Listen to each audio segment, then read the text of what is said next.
Hello, my name is Phoebe Smith, and I'm Elizabeth Reedy's mother. Elizabeth thinks about her future. My husband and I think about her future. But do our political leaders in Idaho think about her future? No. Do they have a realistic plan for what will happen when the support structures of Medicaid are gone? Our political leaders look at the Medicaid budget and see it as a place that is ripe for slashing. They say government is not a substitute for charities and families. They say volunteers will step in to fill the gaps. But can volunteers really bail out Medicaid? No. First, let's look at the good news. We need to thank our fellow citizens because when it comes to donating time, Idahoans are some of the best in the country. Over 1/3 of Idahoans serve as volunteers.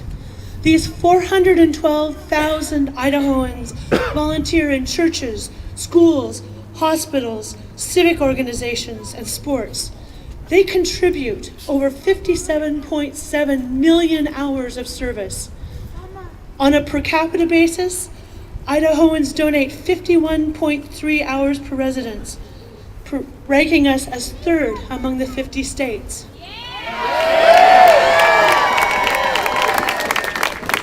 The dollar value of the hours contributed is valued at $1.18 billion. This is nearly half of our state budget. Let's give an enthusiastic thank you to our Idaho volunteers.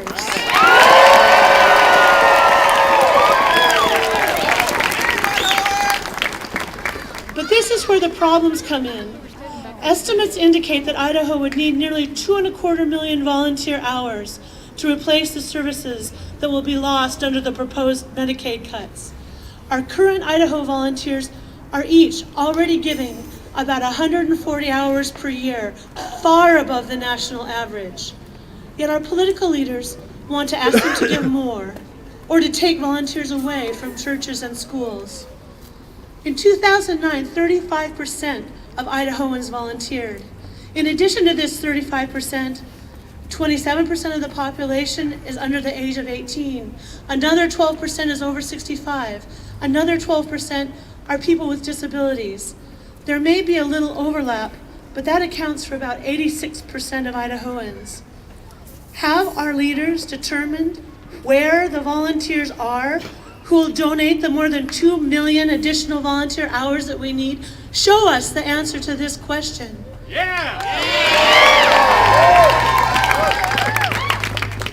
The leaders of Idaho don't want to overburden us with taxes, but they are completely willing to overburden the already busy lives of some of the most giving people in the nation. And what will we be expecting these volunteers to do? They will be asked to work with some of the most vulnerable groups imaginable. The potential for abuse is enormous. Every volunteer needs to be screened. We need to know their criminal and driving history. They cannot be pedophiles. They cannot be sexual predators.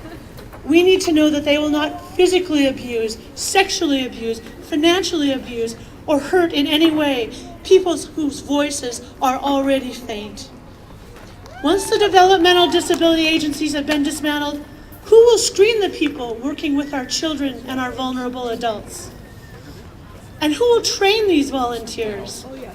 As a parent of a daughter with autism, these are some of the concepts I expect a developmental therapist to be familiar with.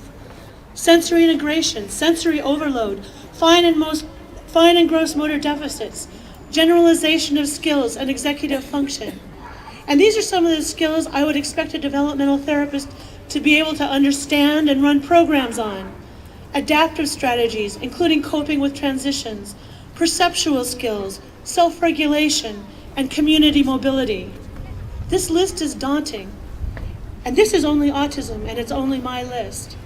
Think of all the disabling conditions that exist. Cerebral palsy, Down syndrome, quadriplegia, organic brain injury, Alzheimer's, Lou Gehrig's disease. The list goes on and on. Think about the many hours of training the average volunteer would need to begin to understand the scope of their work. Yet under the state's plan, We don't know who will provide this training. We must also consider commitment and retention. Once the volunteer is trained, will he commit to work 5 or 10 or 20 hours a week? Our leaders don't want volunteers. They want an unpaid workforce.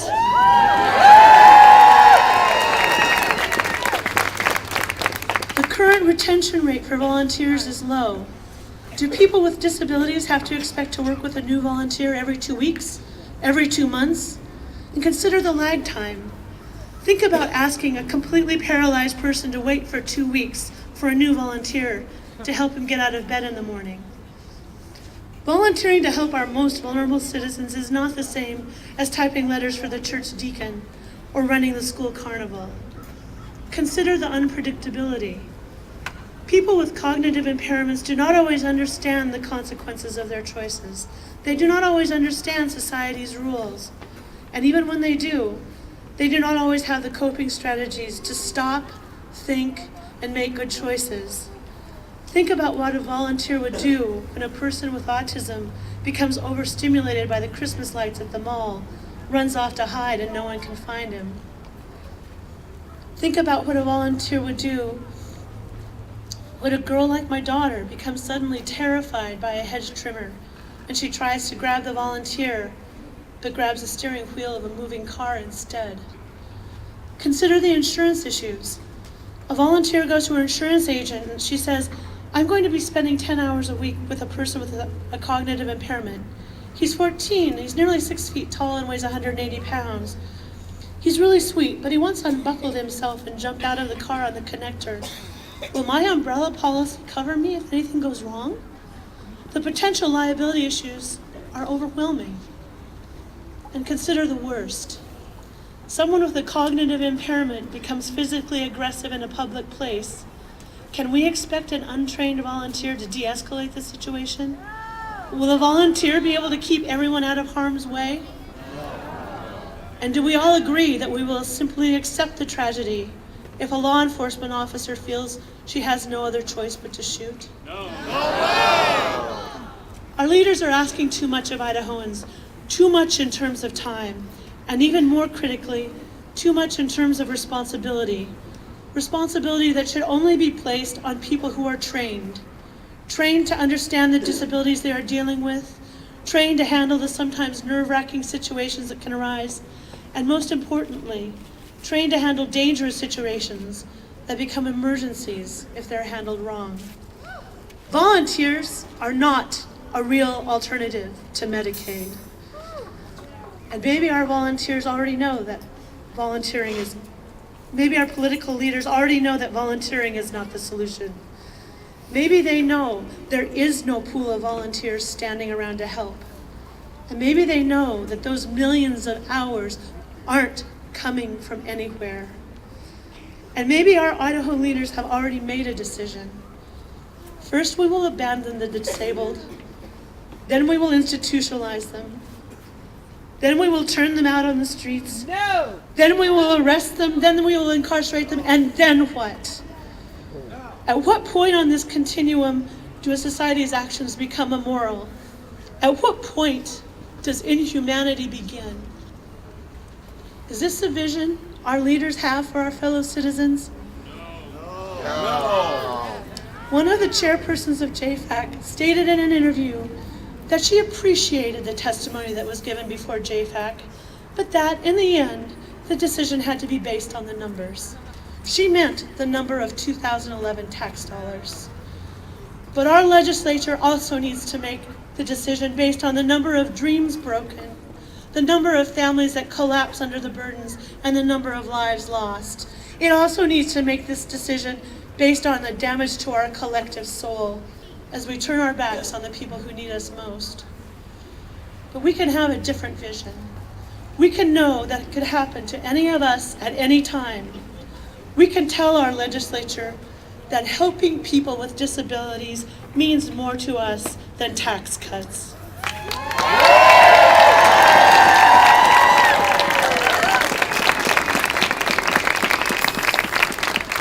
If 412,000 of us are willing to give $1.2 billion in volunteer service to our fellow man, maybe we could also give an amount in tax dollars that would preserve services that we cannot replicate with volunteer hours. For me, a few extra tax dollars is a small price to pay to help every young girl like Elizabeth work toward her dream of being independent. It is a small price to pay to make sure that every Idahoan can live his or her life with a sense of dignity. Thank you.